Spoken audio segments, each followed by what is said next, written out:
My God, I hate drugs.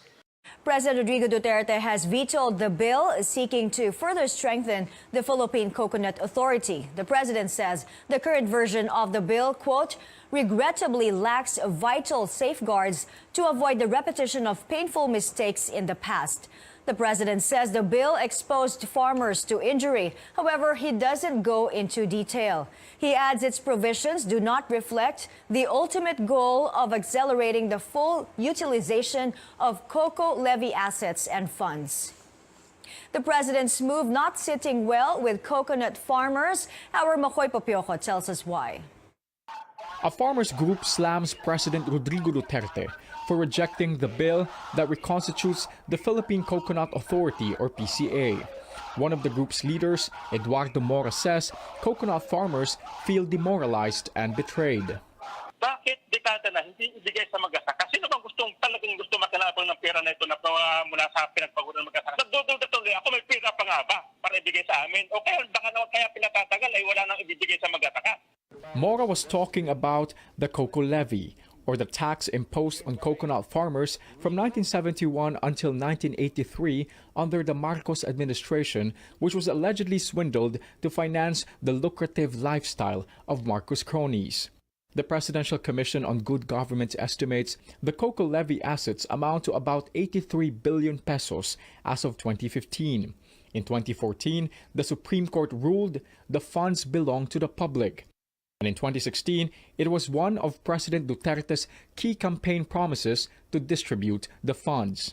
However, without the law that reconstitutes the PCA, the release and use of funds remain pending. After more than 48 years, 3.5 million coconut farmers are still waiting for the financial assistance that rightfully belongs to them. Yung community lagi yung gusto namin din patunguhan at pagkagastusan. Siyempre, kasama na din yung inter-shopping at i-rehab yung mga maniugan na nawawasak na dahil sa mga ilang programa din naman natin na tatiwali kaya naubos ang puno ng loob. The rejected bill proposes that the 15-member PCA board be composed of sector representatives, mostly farmers, and 8 government officials. In a statement, presidential spokesperson Sal Panelo says one of the reasons why President Duterte vetoed the bill is because he wants more government representatives in the PCA board. Mora says his group believes more farmers should be part of the decision-making. However, he adds they have already conceded to give more room to government officials. He says he wonders why an 8-to-7 ratio in favor of the government is still disagreeable to the president. Alam namin na mahina kami sa batas, aminado kami doon. Pero andyan nga kayo eh. Dapat pakinggan din naman ninyo yung pinagbuhasa sabi na mahirap na mag-asaka kung paano gusto makinabang sila. To appease the aggrieved coconut farmers, Panelo explains the veto of the bill will give Congress more time and opportunity to improve it. The bill's proponent, Senator Cynthia Villar, assures the farmers all hopes are not lost and that they will work on the bill so it gets passed. Now, coconut farmers like Mora appeal to government officials to shape up and deliver their promises. Japan Foreign Minister Taro Kono is in Davao City for a bilateral meeting with Foreign Affairs Secretary Teddy Boy Locsin. The DFA says among the topics discussed are political, economic, and people-to-people engagement. The two officials also talked about Japan's support for infrastructure development in Mindanao following the ratification of the Bangsamoro Organic Law. The detained Chinese woman who threw taho at a policeman at the MRT yesterday is expected to post bail today. She is expecting her family from China, and they will post bail for all her offenses. Our Paulo Barcelon joins us on the phone. Paulo, what's the latest there? Well, Mai, we're learning more details about the incident involving the 23-year-old Chinese student who threw taho at a police officer, as well as her background. Mandaluyong City Police Chief Moises Villaseran said based on their initial investigation, Jale Zhang had been staying in the Philippines for 6 years and is currently using a student visa. Villaseran also said that within 3 years, she stayed in Bacolod City before transferring to Manila to study in a fashion school. As of the moment, Mai, she is still undergoing inquest proceedings here in the Mandaluyong City Police Station. Right now, we're still waiting on the proceedings to start. and her attorney had just arrived to provide her with the counsel that she needs to, or in order to defend herself from the allegations being thrown against her. Now, what we've been hearing from PO1 Cristobal, the police officer who had been thrown with the drink that Ms. Zhang was taking during the incident, and the security guard who was an eyewitness, is that Ms. Zhang tried to force her cup of taho into the MRT, but when guards and police responded by showing her a copy of the MRT3 management's memo, she refused and crumpled it and then threw her cup of taho on PO1 Cristobal. Members of Zhang's family are expected to arrive tonight from China to help her post bail, as the 3 cases she's facing are all bailable offenses.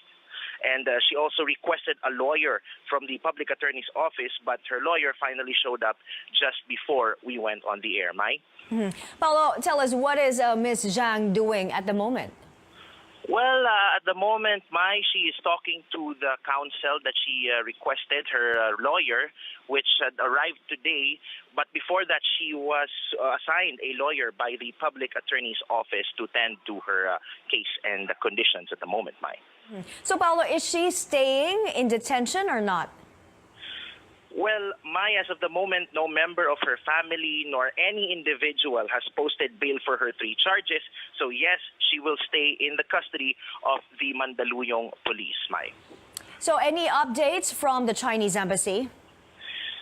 Well, Mai, there's still no comment from the Chinese embassy as of yet, but Police Senior Superintendent Villaseran says they will file a copy of the complaint and spot report of the incident to the Chinese embassy, as well as to really determine her purpose of staying here in the Philippines. Now, NCRPO Chief Police Director Guillermo Eleazar and Senior Superintendent Villaseran, the Mandaluyong Police Chief, had said earlier that they will file criminal charges and ask that she be declared an undesirable alien. The Commission on Elections will monitor the social media accounts of candidates for the midterm polls as the campaign period for senatorial and party list candidates begins on Tuesday. COMELEC spokesperson James Jimenez tells CNN Philippines they now require candidates to register their official websites, blogs, and social media accounts. In 2016, we saw how incredibly powerful social media was, and we knew that moving forward, it would only get more powerful. No one was actually reporting social media expenses, but we saw them becoming more and more useful. The rule now is that you have to register your social media presence so that we know where to start looking at the ads that you put out. An environmental group wants candidates to carry out eco-friendly campaigns to protect the environment. In a statement, Eco Waste Coalition also urges aspirants to present solutions to address climate change and waste problems, among others. Last week, the group revealed that laboratory tests found high levels of hazardous chemicals in tarpaulins, mostly used for election posters. A shocking collision between a bus and a jeepney this morning was caught on CCTV. Just a warning, what we're about to show you may be disturbing. It shows the passenger jeepney crossing the intersection of EDSA and Timog Avenue when a bus rams into it, causing it to flip over. 14 passengers were injured. Police say it appears the jeepney sped through the yellow light.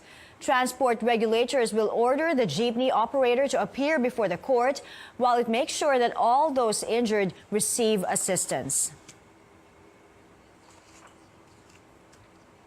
The government ramps up its campaign against measles as it spreads to more parts of Luzon and Visayas. The health department says cases reached 1,813 from January 1st to 26 alone. Last year, the figure was more than 18,000, a significant jump from 2015 and 2017. The figure was much lower in 2016 at just over 700 cases. The record high in recent years was in 2014 when cases hit more than 54,000. This prompted the government to launch a 3-year supplemental immunization campaign for students from grades 1 to 7. The measles outbreak in several regions highlighted the declining immunization coverage in the country. The health department blamed the vaccination scare on the Dengvaxia controversy. Our correspondent Makoy Popioco talks to some barangay health workers who are confronted with the challenging task of convincing parents to have their children vaccinated. Perla Dizon has been a barangay health worker at the village of Payatas B in Quezon City for nearly a decade now. She says even in a village of a highly urbanized city in Metro Manila, many remain ignorant about the benefits of complete vaccination. Meron kami na-encounter talagang minsan tamad, ayaw magpabakuna ng nanay. Kasi minsan siguro kulang din sa kaalaman. Meron din kami minsan na-encounter na ayaw magpabakuna ng pinuntahan namin kasi natakot sila dengue.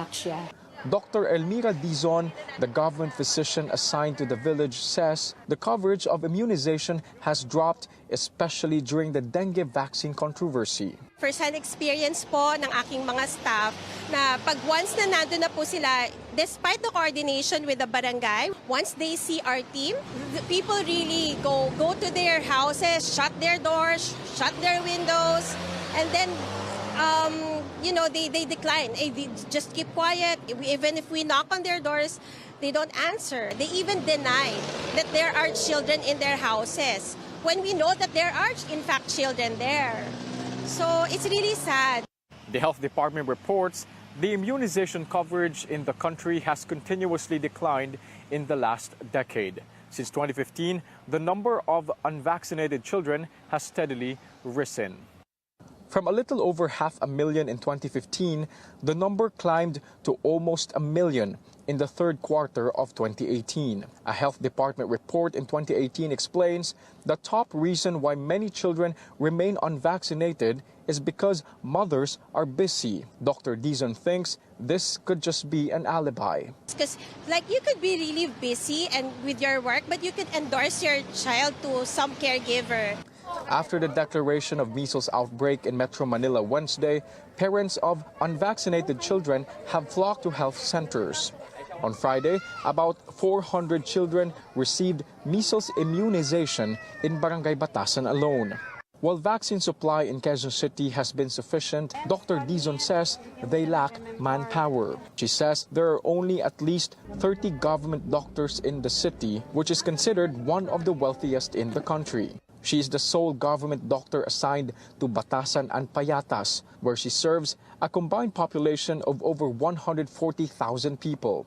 She says their work is extremely challenging, but it would be easier if parents voluntarily go to the centers to have their children vaccinated.